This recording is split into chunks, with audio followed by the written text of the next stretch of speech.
Meus irmãos, vamos continuar as nossas reflexões no livro de Atos dos Apóstolos. A minha voz está estranha porque eu estou entrando em um quadro gripal. Já no domingo à noite, quem acompanhou o culto percebeu que a minha voz ficou diferente. Já era o início desse processo. Orem pela minha recuperação. Quero considerar aqui aí no capítulo 9, a gente falou na última reflexão sobre a conversão de Saulo e o quanto isso deve nos trazer a reflexão de que Deus pode converter, mudar a vida de cada um. Mas a partir do versículo de número 32 de Atos 9, eu quero considerar para hoje os milagres realizados pela igreja, e aqui há um protagonista, há alguém que atua a partir da fé da igreja, que é o apóstolo Pedro, né? Não é à toa que o apóstolo Pedro se tornou essa figura tão importante para a fé cristã, ao ponto de ser considerado o líder máximo e de ter um sucessor até hoje, segundo a visão católica romana. Mas se a gente for ver em toda a Bíblia, ele é tão somente, é claro que é uma figura importante, mas ele é tão somente um homem de Deus fazendo o seu trabalho e tendo o suporte da igreja, a oração da igreja. Mas o que acontece é que Pedro ele chega numa cidade, primeiramente chamada Lida, numa região ali, certamente da Judéia, e ele lá em Lida, ele cura Enéas, que estava paralítico durante 8 anos. E no versículo 35, é aqui que eu quero ressaltar, o texto vai dizer que todos os habitantes de Lida e da região de Zaron, ou Saron, viram Enéas e se converteram ao Senhor. Depois de Lida aqui, dele ter curado Enéas, lá em Jope, há uma crente chamada Dorcas, uma mulher muito piedosa, que o texto vai dizer que ela era notável pelas boas obras e esmolas que fazia. Ela morre.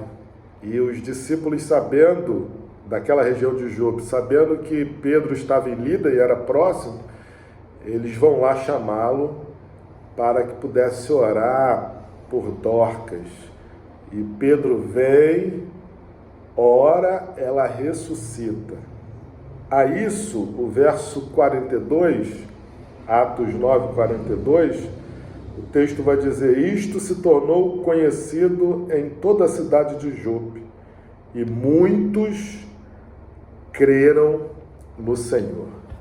Irmãos, aqui fica muito evidente que, de fato, esse Deus que realiza grandes milagres, ele faz isso para que também a fé possa ser aguçada e aceita por aqueles que são descrentes.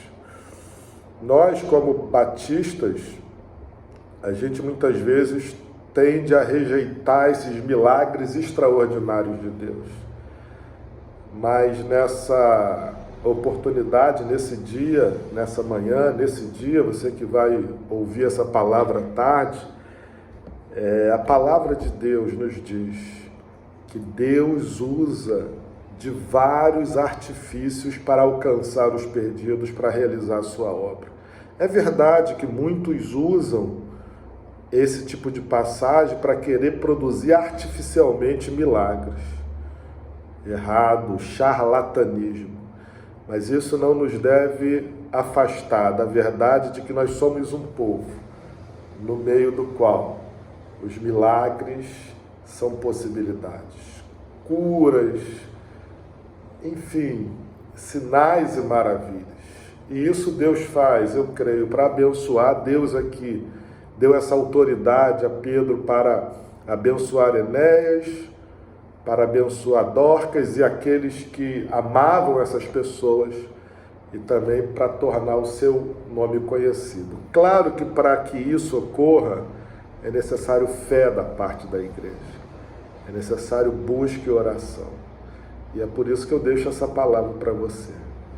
Não deixe de crer, nos milagres extraordinários de Deus, porque eles são uma realidade para a vida da igreja. Por meio desses sinais e maravilhas que se realizam pelo poder de Deus, Deus quer nos abençoar e tornar o seu nome conhecido. Irmãos, como eu desejo ver uma igreja, a primeira igreja batista do Anil e outras igrejas, onde o poder de Deus se manifeste dessa maneira.